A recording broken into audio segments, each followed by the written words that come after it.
ಚಿಂದಿ ಉಡಾಯಿಸೋ ಖಾರ ಬಣ್ಣ ರುಚಿಯನ್ನು ನೀಡುತ್ತದೆ. ಆಚಿ ಮೆಣಸಿನ ಪುಡಿ ಚಿಂದಿ ಉಡಾಯಿಸೋ ಖಾರ ಬಣ್ಣ ರುಚಿ. ಕಾಶ್ಮೀರದ ಕಣಿವೆಯಲ್ಲಿ ಹಿಂದೂಗಳ ನರಮೇಧವಾದ ನಂತರದಲ್ಲಿ ಭಾರತ ಒಂದು ತೀರ್ಮಾನವನ್ನು ತೆಗೆದುಕೊಂಡಿತ್ತು. ಅದು ಸಿಂಧೂ ನದಿಯ ಒಪ್ಪಂದವನ್ನು ರದ್ದುಗೊಳಿಸುವಂಥ ನಿರ್ಧಾರ. ಹಾಗಾದರೆ ಸಿಂಧೂ ನದಿಯ ಮೂಲಕ ಪಾಕಿಸ್ತಾನಕ್ಕೆ ಹರಿದು ಹೋಗುವಂಥ ನೀರನ್ನು ನಿಲ್ಲಿಸುವ ವಿಚಾರ ಅದು ಸಾಧ್ಯವೇ ಅಂತ ಹೇಳಿ ಪ್ರಶ್ನೆ ಕೇಳಿದ್ದಾರೆ ಸಂತೋಷ್ ಲಾಡ್. ಹರಿಯುವ ನೀರನ್ನು ಕಟ್ಟಿ ಹಾಕಲಿಕ್ಕೆ ಸಾಧ್ಯನಾ?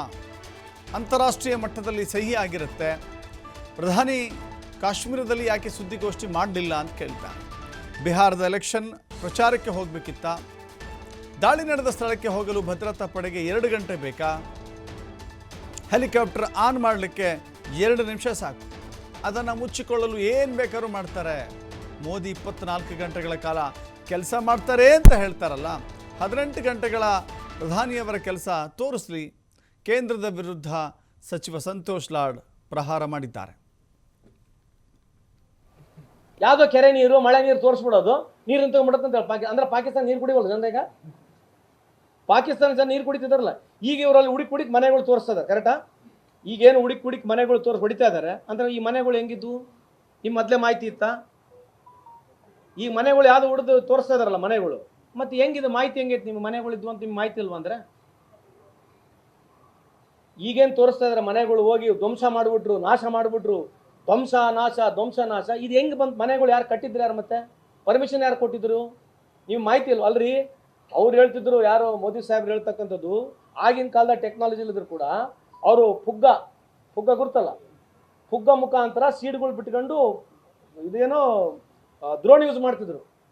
ಫಾರೆಸ್ಟ್ ಡೆವಲಪ್ ಮಾಡಲಿಕ್ಕೆ ಅವರು ದ್ರೋಣ ಮುಖಾಂತರ ಫುಗ್ಗದಲ್ಲಿ ಬೀಜಗಳು ಹಾಕಿ ಫಾರೆಸ್ಟ್ ಬೆಳೆಸ್ತಾ ಇದ್ರು. ಯಾರು ಹೇಳಿದ್ದು ಮಾತು? ಯಾರು ಹೇಳಿದ್ದು? ಮೋದಿ ಸಾಹೇಬ್ರು. ಮತ್ತು ಅಲ್ಲಿ ಬಾರ್ಡರ್ನಲ್ಲಿ ಒಂದು ದ್ರೋಣ ಬೇಡೇನ್ರಿ? ಆ ಬಾರ್ಡರ್ನಲ್ಲಿ ಒಂದು ದ್ರೋಣ ಬೇಡವಾ?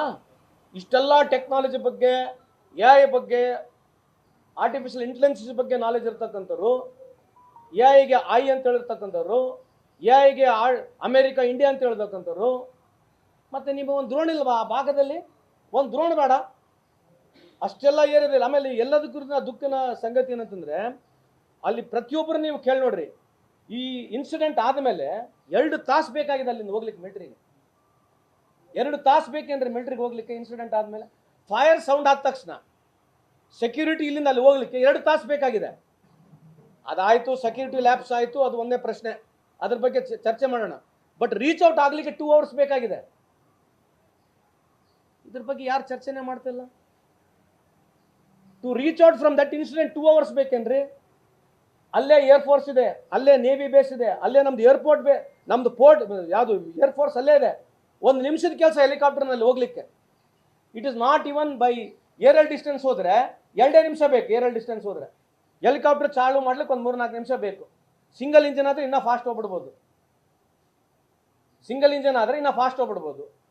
ಅಲ್ಲಿನಲ್ಲಿ 2 ತಾಸು ಬೇಕು ಹೋಗ್ಲಿಕ್ಕೆ. ಮುಗಿಸ್ಬಿಡ್ತಾರೆ, ಸ್ಟ್ರೈಕ್ ಆಗ್ಬಿಡ್ತತೆ, ಫೈಟರ್ ಜೆಟ್ಗಳು ರೆಡಿ ಆಗ್ಬಿಟ್ಟಾವೆ, ನೀರು ಯಾವುದೋ ಕೆರೆ ನೀರು ತೋರಿಸ್ಬಿಡೋದು, ಯಾವುದೋ ಊರಿಗೋಗೋ ನೀರು ನಿಂದಿರ್ಸ. ಇದು ಏನ್ರಿ ಇದು? ಯಾವುದೋ ಕೆರೆ ನೀರು ಮಳೆ ನೀರು ತೋರಿಸ್ಬಿಡೋದು, ನೀರನ್ನು ತಗೊಂಡ್ಬಿಡುತ್ತೆ ಅಂತ ಹೇಳಿ ಅಂದ್ರೆ ಪಾಕಿಸ್ತಾನ ನೀರು ಕುಡಿಯೋಲ್ಲ ಜನ. ಈಗ ಪಾಕಿಸ್ತಾನ ಜನ ನೀರು ಕುಡಿತಿದಾರಲ್ಲ, ಈಗ ಇವರಲ್ಲಿ ಹುಡುಕಿ ಮನೆಗಳು ತೋರಿಸ್ತದೆ. ಕರೆಕ್ಟಾ? ಈಗೇನು ಹುಡುಕಿ ಮನೆಗಳು ಹೊಡಿತಾ ಇದ್ದಾರೆ ಅಂದ್ರೆ ಈ ಮನೆಗಳು ಹೆಂಗಿದ್ದು ನಿಮ್ಮ ಮೊದಲೇ ಮಾಹಿತಿ ಇತ್ತಾ? ಈ ಮನೆಗಳು ಯಾವ್ದು ಹುಡಿದು ತೋರಿಸ್ತಾ ಇದಾರಲ್ಲ ಮನೆಗಳು, ಮತ್ತೆ ಹೆಂಗಿದೆ ಮಾಹಿತಿ ಹೆಂಗೈತೆ? ನಿಮ್ಮ ಮನೆಗಳಿದ್ವು ಅಂತ ನಿಮ್ಗೆ ಮಾಹಿತಿ ಇಲ್ವಾ? ಅಂದ್ರೆ